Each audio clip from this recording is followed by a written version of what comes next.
Vamos lá então. O que que o exercício aqui está pedindo? Ele está pedindo as coordenadas de alguns pontos, né? Então ele está pedindo a coordenada do ponto B, que é esse ponto aqui, e está pedindo as coordenadas do ponto F, né? O que que a gente tem aqui? A gente tem que isso daqui é um sistema de coordenadas tridimensional, né? Ou seja, a gente tem o eixo X, a gente tem o eixo Z e o eixo Y. O eixo X, né, ele está compreendido entre 0 e seguindo para cá, aumentando sempre, né? Lembrando que aqui está a origem de todos os pontos, então a gente tem isso aqui como origem, então todos eles aqui coincidem em 0. Então daqui para cá o x vai aumentando de 0, seguindo no positivo, daqui para cá o y vai aumentando do 0, seguindo aqui no sentido positivo, e o z daqui para cima ele vai aumentando sempre no sentido positivo, né?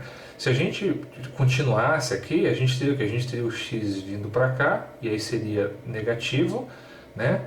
Daqui para baixo o z seria negativo, e daqui para cá o y é negativo, né? Desses pontos aqui, a gente só vai considerar o negativo, o y, né? Porque daqui para cá a gente não tem nada, daqui para baixo o z é tudo negativo, que seria negativo, não tem nada, já que ele começa daqui e aqui está esse plano, né? Esse plano todo aqui, né? Tá no zero. E daqui e do x também aqui é como se tivesse uma parede nessa caixa, né? Então daqui para cá também a gente não tem x negativo. Então, como número negativo, a gente só vai ter mesmo o y, tá? Então vamos ver como é que funciona as coordenadas desses pontos aqui. Bom, ficaria da seguinte forma, né? Como é que a gente faz uma coordenada da mesma forma que a gente faz a coordenada de um ponto, né, cartesiano bidimensional, a gente vai fazer aqui também. Então, como é que a gente vai marcar? A gente vai marcar primeiro o x, depois o y, depois o z, né, por questão de convenção. Então vamos lá.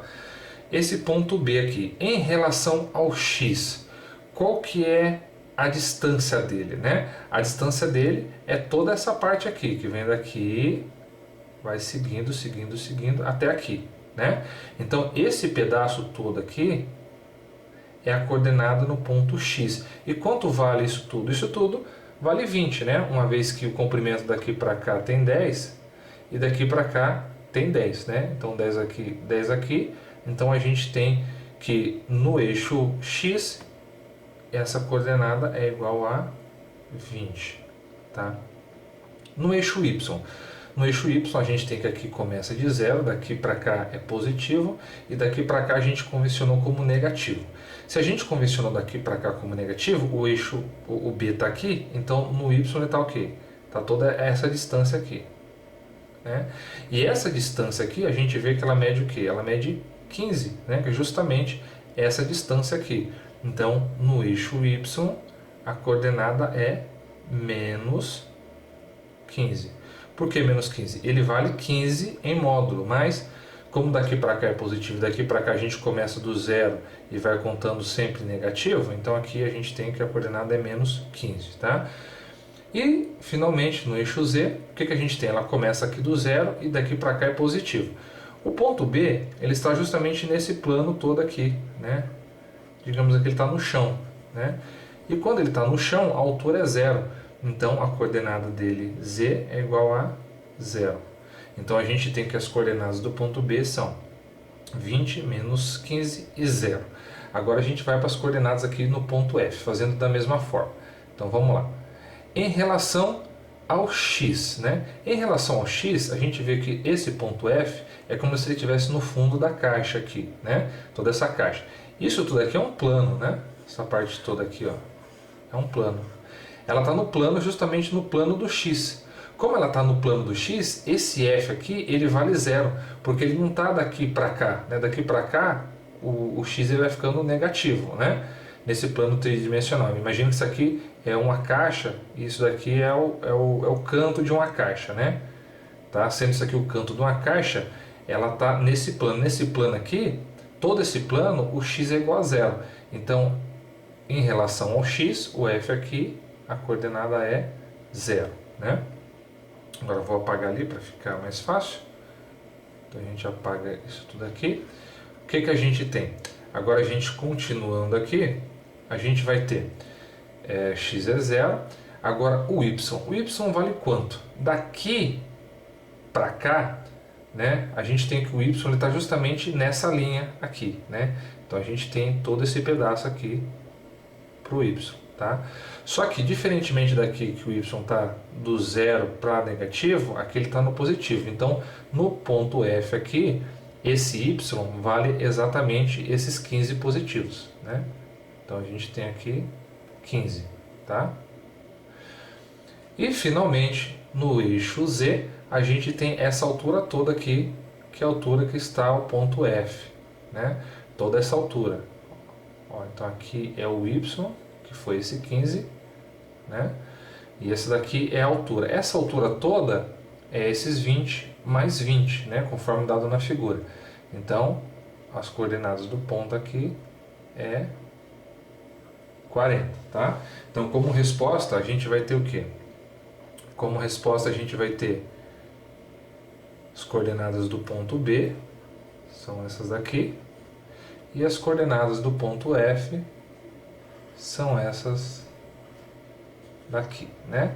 Lembrando que a única diferença é que isso daqui são coordenadas tridimensionais, mas é basicamente o que a gente viu nas coordenadas bidimensionais, né?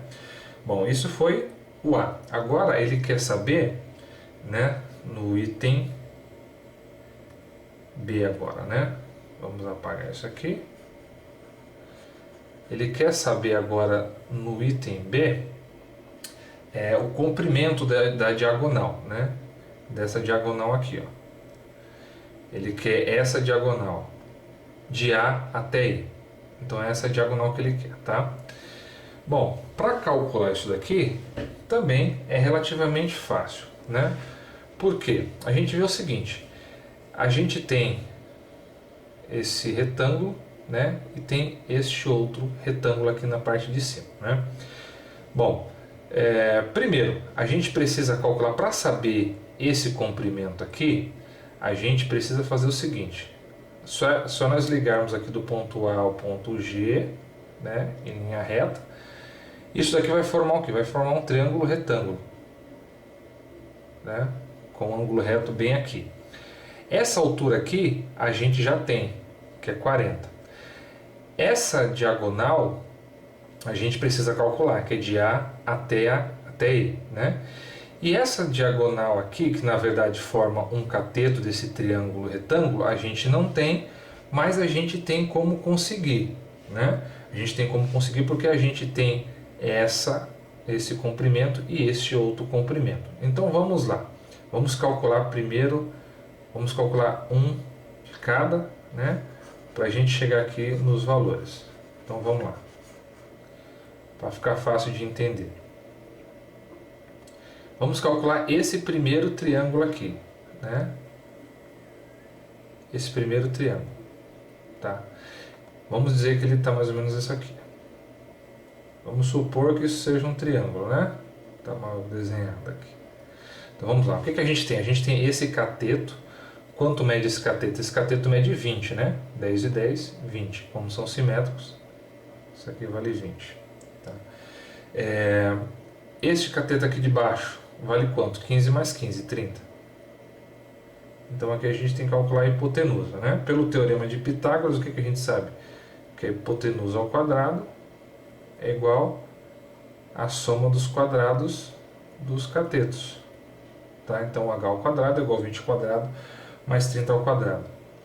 Essa diagonal então ao quadrado, que é a hipotenusa, vai ser 20 ao quadrado é 400 mais 900. Isso aqui fica h ao quadrado é igual a 400 mais 900 dá 1.300. h é igual a raiz de 1.300. Tá? Então a gente achou que essa diagonal vale raiz de 1.300. Nem precisa simplificar aqui, porque como a gente vai colocar lá o quadrado de novo, essa raiz vai sumir, né? Então pronto, a gente conseguiu achar essa diagonal. Então o que significa? Significa que a gente tem um outro triângulo aqui, né? A gente vai ter um outro triângulo. maior, né? Nesse triângulo maior, triângulo retângulo maior, a gente tem o comprimento AE, que é o que a gente quer. Esse daqui, AE. A gente tem essa altura, que vale 40. Tá? E a gente tem esse outro cateto, que é a diagonal desse outro triângulo, que a gente achou que é a raiz de 1.300. Tá? Então agora, basta a gente calcular esse comprimento AE, que é a hipotenusa desse triângulo retângulo. Então vamos lá, então a gente tem que AE, comprimento AE ao quadrado é igual a raiz de 1.300 ao quadrado mais 40 ao quadrado, né? Teorema de Pitágoras. AE ao quadrado é igual quadrado com raiz quarta, então fica 1.300 mais 40 ao quadrado dá 1.600. Comprimento AE ao quadrado é igual a 1.300 mais 1.600 vai dar 2.900. Raiz de 2.900. Né? Vai cortar esse 1 aqui, esse 2 aliás, né? E vai virar a raiz de 2.900. Então o comprimento AE é aproximadamente 53,85. Né? Isso aqui eu calculei na calculadora, tá, gente? Isso aqui eu não fiz de cabeça, não. Raiz quadrada de 2.900, 53,85. Então a gente tem que isso daqui é o comprimento de A até E, que é o que ele pede no exercício, tá bom?